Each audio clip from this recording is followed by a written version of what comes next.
Hey everyone, welcome to my channel. If you like easy, helpful videos like this, go ahead and subscribe. I keep things simple and useful.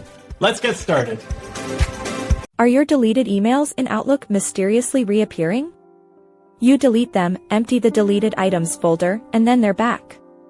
This frustrating problem is very common, usually linked to how your email account is set up, especially if you're using an IMAP connection.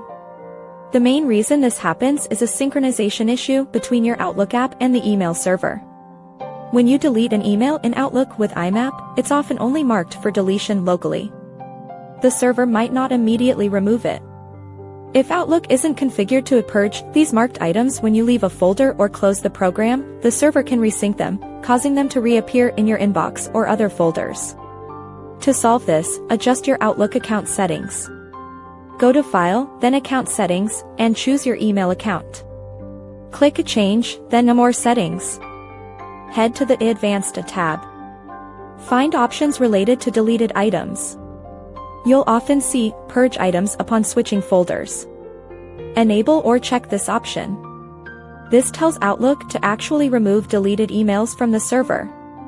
Also, check your webmail for server-side trash policies. If you use multiple devices, ensure they all have similar deletion settings. These changes should stop your deleted emails from returning, keeping your inbox clean. Thanks for watching. Please like and subscribe.